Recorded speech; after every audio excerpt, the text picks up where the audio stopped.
ആഴ്ചയിൽ 2 തവണ മാത്രം ഇടവിട്ടിട്ട് മുടി കഴുകുന്നതാണ് നല്ലത്. ഈ മുടി പൊട്ടിപ്പോകാനുള്ള ചാൻസ് കൂടുതലാണെന്ന് കേട്ടിട്ടുണ്ട്. ആഴ്ചയിൽ എത്ര തവണ മുടി കഴുകണം? തലയിൽ വെള്ളം വന്നു കഴിഞ്ഞാൽ അങ്ങനെ ഊരിപ്പോരുന്ന സാധനമല്ല മുടി. 3 ദിവസത്തിലും കുളിക്കുക, 4 ദിവസത്തിലും കുളിക്കുക. ഹെയർ ഹൈജീൻ എന്ന് പറഞ്ഞൊരു സംഭവമുണ്ട്. ഇതൊക്കെ അവിടെ കിടക്കുമ്പോൾ ഈ സ്വെറ്റും സെഡിമെന്റും കൂടി ആയി കഴിഞ്ഞാൽ സ്മെല്ല് വരാനുള്ള പോസിബിലിറ്റി ഉണ്ട്. ഈ കെരാറ്റിനോ ബോട്ടോക്സ് എന്നൊക്കെ പറയുന്നത് ഒറിജിനലി ഹെയർ ട്രീറ്റ്മെന്റ് ആണോ അതോ ഇത് ഫുൾ ഓഫ് കെമിക്കൽസ് ആണോ? After A period of time നമുക്ക് ഭയങ്കരമായിട്ടുള്ള മുടി കൊഴിച്ചിൽ അനുഭവപ്പെടുന്നുണ്ട്. ഈ പ്രശ്നം ഒരു മാറ്റുന്നില്ല. ഇവരെന്ത് ചെയ്യും? താൽക്കാലികമായിട്ട് ഭംഗിയാവണം. എന്നിട്ട് ഈ ബ്യൂട്ടീഷ്യൻ പറയുന്നതാണ് ആര് കേൾക്കാൻ പോകുന്നത്? Exactly what they know about hair. വലിച്ച് സ്ട്രെയിറ്റ് ചെയ്ത് സ്മൂത്ത് ചെയ്ത് സാധനം പൊട്ടാൻ തുടങ്ങും, മുടി കൊഴിച്ചിൽ കൂടും. അപ്പോൾ അതിടുമ്പം മുടി ഷൈനിങ് കൂടും, ലെങ്തി ആവും, ഒക്കെ ആവും. ഹെൽത്തി അല്ലാത്തൊരു ഹെയറിൽ പോയിട്ട് ഇങ്ങനെയുള്ള ട്രീറ്റ്മെന്റ്സ് ചെയ്താൽ പ്രോബ്ലംസ് കൂടും. ഇത് ബ്യൂട്ടി പാർലറിലെ ആൾക്കാരല്ല ഇതൊന്നും തീരുമാനിക്കേണ്ടത്. അവർക്ക് കോൺഫിഡൻസ് കൂടും. ഇപ്പം ഞാൻ സൂര്യൻ്റെ കാര്യമൊക്കെ ഞാൻ അങ്ങോട്ട് പറഞ്ഞു കഴിഞ്ഞാൽ സൂര്യക്ക് എന്ത് ചെയ്യും? അപ്പോൾ ആള് പറഞ്ഞത് കേട്ട് പോകും. അങ്ങനെ 2-3 മാസം അവർ പോകുമ്പോൾ ദേ വിൽ റിയലൈസ് കോൺഫിഡൻസ് കൂടിയ ഹെയർ ലോസ് കുറയും. കേളി ഹെയറിനെ കുറച്ചുകൂടി കേളി ആക്കാൻ വേണ്ടിയിട്ടുള്ള പ്രോഡക്ട്സ് ഉണ്ട്. ഒരുപാട് സോഷ്യൽ മീഡിയ ഇൻഫ്ലുവൻസേഴ്സ് അതിനെ ഭയങ്കരമായി മാർക്കറ്റ് ചെയ്യുന്നുണ്ട്. ഇൻഫ്ലുവൻസേഴ്സ് എന്ന് പറഞ്ഞാൽ they are not doctors. Curly hairs different type of ഒരു മുടി കൊഴിച്ചിലുള്ള ഒരാൾ കേളി ആക്കണമെന്ന് വിചാരിച്ചിട്ട് പിന്നെ മുടിയേ തലയിലുണ്ടാവും. ഹെയർ ഹെൽത്തി അല്ലെങ്കിൽ പ്രോബ്ലം തന്നെയാണ്. സ്കാൽപ്പിൽ നിന്ന് ഹെയർ പോയിട്ടുണ്ടെങ്കിൽ അയാൾക്കത് കുറവ് തന്നെയാണ്.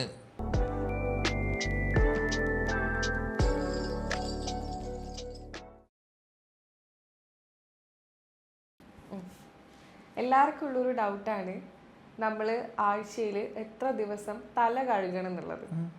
ചില ഡോക്ടർമാരുടെ വീഡിയോയിൽ പറയുന്ന കേട്ടിട്ടുണ്ട് ആഴ്ചയിൽ 2 തവണ മാത്രം ഇടവിട്ടിട്ട് ഇന്റർമിറ്റൻ്റ് ആയിട്ട് തല കഴുകുന്നതാണ് നല്ലത്, മുടി കഴുകുന്നതാണ് നല്ലത്, അല്ലെങ്കിൽ മുടി പൊട്ടിപ്പോകാനുള്ള ചാൻസ് കൂടുതലാണെന്ന് കേട്ടിട്ടുണ്ട്.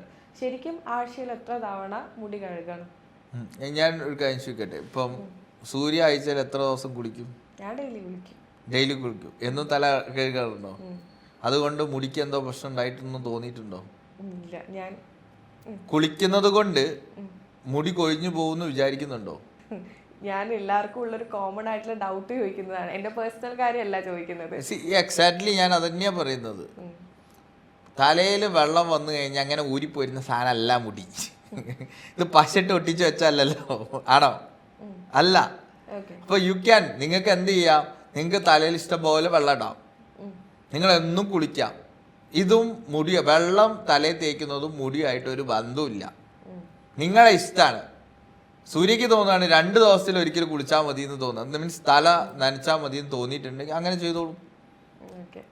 അതും വെള്ളവും അതേപോലെ തന്നെ മുടിയായിട്ട് ഒരു ബന്ധമില്ല എന്ന് പറഞ്ഞാൽ നിങ്ങൾക്ക് എപ്പോൾ വേണമെങ്കിൽ നിങ്ങൾക്ക് 3 ദിവസത്തിലും കുളിക്കാം, 4 ദിവസത്തിലും കുളിക്കാം. പക്ഷേ ഹെയർ ഹൈജീൻ എന്ന് പറഞ്ഞൊരു സംഭവമുണ്ട്. കാരണം നിങ്ങൾ മോർണിംഗ് ടിൽ ഈവനിങ് ആകുമ്പോൾ സ്കാൽപ്പിൽ സ്വെറ്റ് ഫോം ചെയ്യാൻ ചാൻസ് ഉണ്ട്. ആ സ്വെറ്റ് ഇങ്ങനെ ഫോം ചെയ്യുക, അതിൻ്റെ കൂടെ തന്നെ നിങ്ങൾ ഡിഫറെൻറ്റ് പുറത്തു കൂടിയൊക്കെ പോവാണ്, അപ്പോൾ സെഡിമെൻറ്റ്സ് വരും. ഇതൊക്കെ അവിടെ കിടക്കുമ്പോൾ ഈ സ്വെറ്റും സെഡിമെൻറ്റും കൂടി ആയി കഴിഞ്ഞാൽ സ്മെല്ല് വരാനുള്ള പോസിബിലിറ്റി ഉണ്ട്.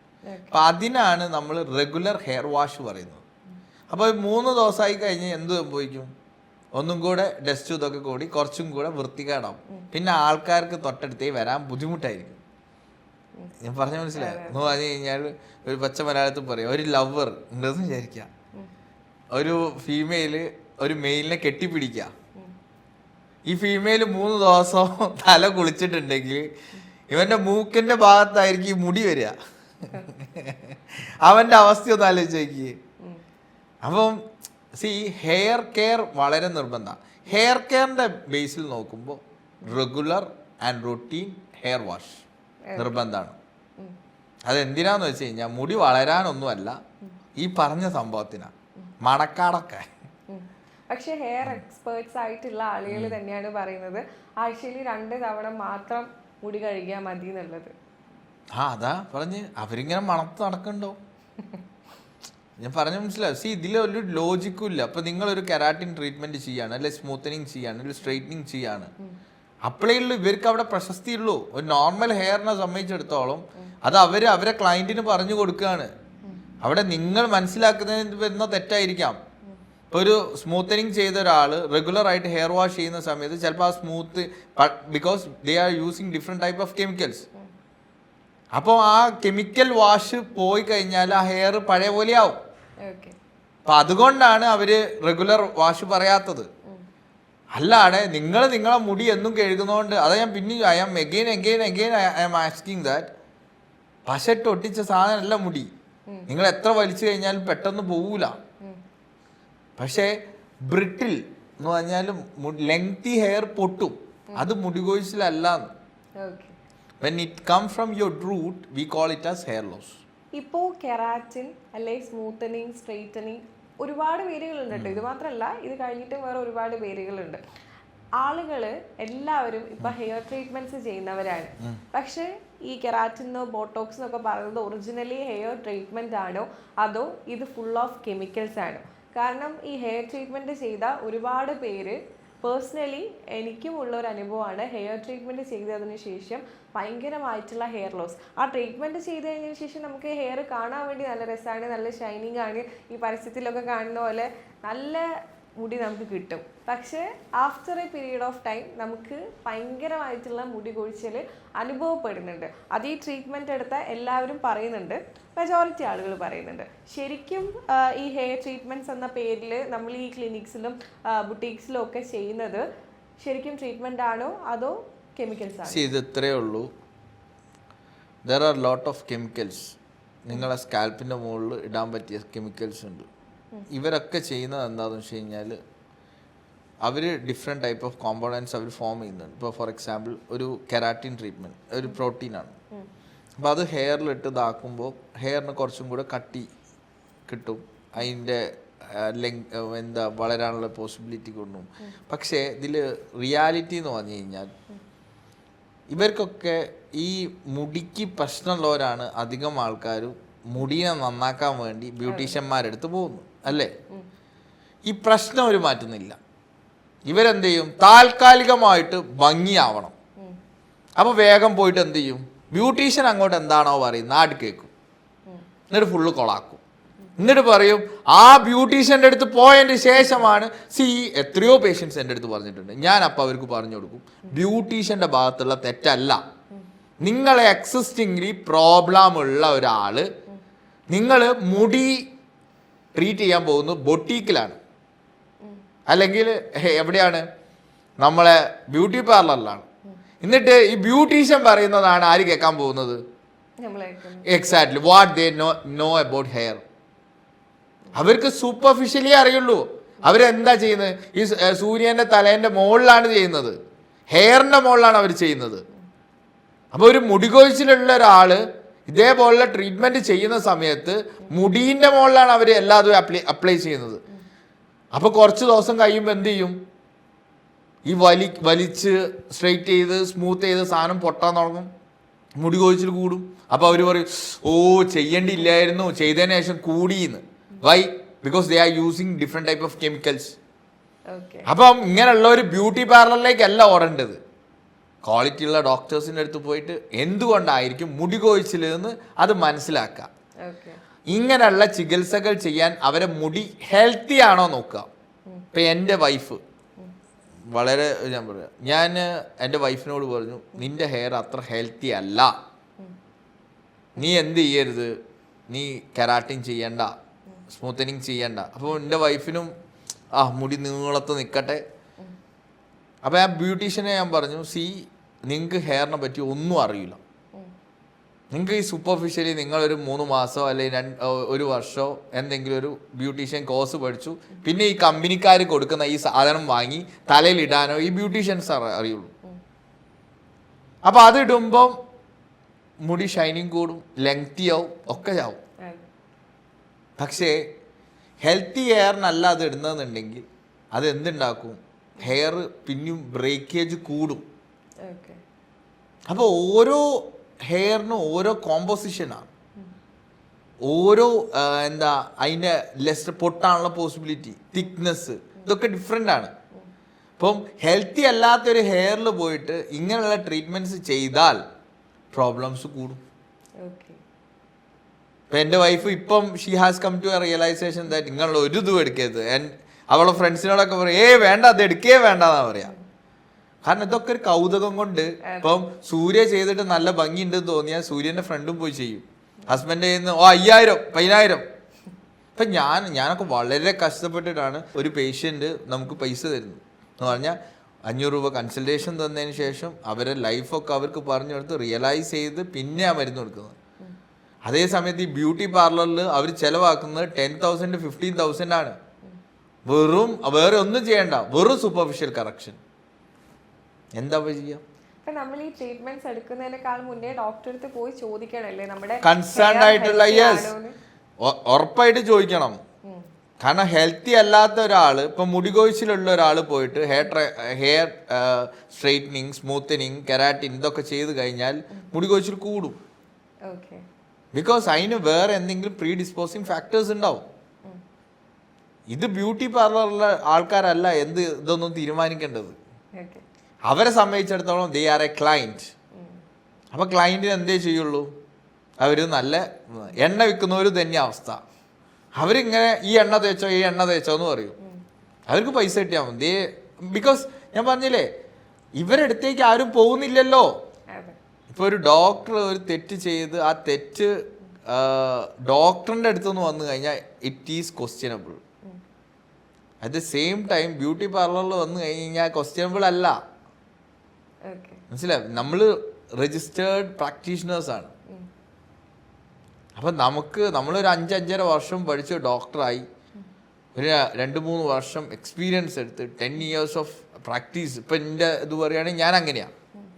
അല്ല ഓൾ ഓൺ സഡൻ വന്ന് ഇരുന്ന് എന്തെങ്കിലും പൊട്ടത്തരം വിളിച്ചു പറയാല്ല. എൻ്റെ എക്സ്പീരിയൻസ് ആണ് ഞാൻ നിങ്ങളടുത്ത് പറയുന്നത്. അപ്പം ഞാൻ കേരളത്തിലെ ഇപ്പോൾ ലീഡിങ് ഒരു പ്രാക്ടീഷണറാണ്. ഇങ്ങനെ ആയത് എങ്ങനെയാണെന്ന് വെച്ച് കഴിഞ്ഞാൽ ഞാൻ ഗോതമ്പ് റോഡ് എന്ന് പറഞ്ഞ ഒരു ചെറിയൊരു സ്ഥലത്തു നിന്നാണ് ഇന്ന് കേരളത്തിൽ ലീഡിങ് ആയത്. റിസൾട്ട് കൊടുത്തിട്ട് തന്നെയാണ്. പക്ഷെ ഐ മേക്ക് സം അപ്ഡേഷൻസ്. ഞാൻ മനസ്സിലാക്കി ആദ്യം ഞാനും മുടികൊഴിച്ചിൽ മാറ്റിക്കൊണ്ടിരുന്നൊരു ഡോക്ടറാണ്. പക്ഷെ പിന്നെയും വരും. ഇപ്പം ഞാൻ അഡാപ്റ്റേഷൻസ് പറഞ്ഞു കൊടുക്കാൻ തുടങ്ങി. പിന്നെ അഡാപ്റ്റേഷൻസ് അവർ ചിലർ കേൾക്കാടക്കും. ഇപ്പം ഞാൻ ഫോഴ്സ്ഫുള്ളി അഡാപ്റ്റേഷൻസ് മാറ്റാൻ തുടങ്ങി. ബിക്കോസ് ഞാനൊരു വേൾഡ് റെക്കോർഡ് ഹോൾഡറാണ് മൈൻഡ് റീഡിങ്. എനിക്ക് ഒരാളെ ഫേസ് കണ്ട അവരെ ലെവൽ ഓഫ് സ്ട്രെസ് അറിയാം, അവരെ സ്കാൽപ്പ് കണ്ടു കഴിഞ്ഞാൽ ഇയർ ഓഫ് സ്ട്രെസ് അറിയാം. അപ്പം അവർക്ക് കോൺഫിഡൻസ് കൂടും. ഇപ്പം ഞാൻ സൂര്യൻ്റെ കാര്യമൊക്കെ ഞാൻ അങ്ങോട്ട് പറഞ്ഞു കഴിഞ്ഞാൽ സൂര്യക്ക് എന്ത് ചെയ്യും? അപ്പം you will have a confidence that how he is able to understand this. അപ്പോൾ ആള് പറഞ്ഞത് കേട്ട് പോവുക. അങ്ങനെ 2-3 മാസം അവർ പോകുമ്പോൾ ദേ വിൽ റിയലൈസ് അവർക്ക് എന്തൊക്കെയോ മിസ്റ്റേക്സ് ഉണ്ടായിരുന്നു. ആ കറക്ഷനാണ് അവർ കോൺഫിഡൻസ് കൂട്ടുന്നത്. കോൺഫിഡൻസ് കൂടിയാൽ ഹെയർ ലോസ് കുറയും. നമ്മളിപ്പോ സ്ട്രെയിറ്റ് ഹെയർസിന്റെ കാര്യം പറയുമ്പോൾ ഇപ്പുറത്തെ സൈഡ് കേളി ഹെയർ ഉണ്ട്. ഇപ്പൊ മാർക്കറ്റിൽ ഒരുപാട് കേളി ഹെയറിനെ കുറച്ചുകൂടി കേളി ആക്കാൻ വേണ്ടിയിട്ടുള്ള പ്രോഡക്ട്സ് ഉണ്ട്. അതായത് ഒരു 3-4 സെറ്റ് ആയിട്ടാ വരിക. അതിന്റെ കേളിംഗ് ഷാംപൂ, കേളിംഗ് കണ്ടീഷണർ, പിന്നെ ഒരു സെറം, ഇതാണ് വരുന്നത്. ഇപ്പം ഈ നമ്മൾ സ്ട്രെയിറ്റ് ഹെയറിൻ്റെ ഈ ട്രീറ്റ്മെൻറ്റ്സിനെ കുറിച്ച് പറയുമ്പോൾ ഈ കേളി ഹെയറിൻ്റെ ഈ ഷാംപൂസ് ഉണ്ട് ഈ സൈഡ്. ഒരുപാട് സോഷ്യൽ മീഡിയ ഇൻഫ്ലുവൻസേഴ്സ് അതിനെ ഭയങ്കരമായി മാർക്കറ്റ് ചെയ്യുന്നുണ്ട്.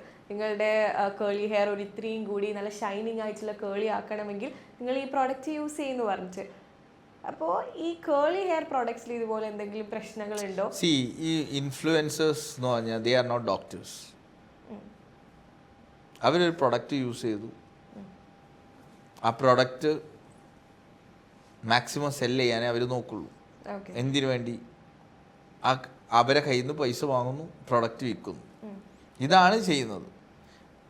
ജെന്യൂൻ റിവ്യൂ കൊടുക്കുന്ന എത്ര ഇൻഫ്ലുവൻസേഴ്സിനെ സൂര്യക്ക് അറിയാം? അവർക്ക് പ്രൊഡക്റ്റ് അയച്ചു കൊടുക്കുന്നു, അവർ പേയ്മെൻറ്റ് വാങ്ങുന്നു, അവരെന്ത് ചെയ്യുന്നു? ഇതിനെ സെല്ല് ചെയ്യുന്നു. ഇതാണ് 70% ആൾക്കാർ. 70 അല്ല 100% ആൾക്കാരും അങ്ങനെ തന്നെയാണ്. ബിക്കോസ് അവരെ ജോലിയാണ് ആൾക്കാരിലേക്ക് എത്തിക്കുക. അപ്പോൾ അവർ നോക്കും, അവർ യൂസ് ചെയ്തിട്ട് ഓക്കെ ആണെന്ന് തോന്നി അവർ പറയും. വേണ്ടവർ ഉപയോഗിക്കുക, വേണ്ടാത്തവർ ഉപയോഗിക്കണ്ട. ഇവിടെ നിങ്ങളിപ്പോൾ പറഞ്ഞ പോലെ തന്നെ curly hairs, different type of materials use ചെയ്ത് അവർ കേർലി ചെയ്യുന്നു. ഇതൊക്കെ കെമിക്കൽസാണ്. ഒരു ഹെൽത്തി ഹെയറിൽ അത് ചെയ്ത് കഴിഞ്ഞാൽ കുഴപ്പമില്ല. ഒരു മുടി കൊഴിച്ചിലുള്ള ഒരാൾ കേർലി ആക്കണം എന്ന് വിചാരിച്ചിട്ട് കുറേ different type of chemicals use ചെയ്ത് കേർലി ആയി കഴിഞ്ഞാൽ പിന്നെ മുടിയേ തലയിലുണ്ടാവില്ല.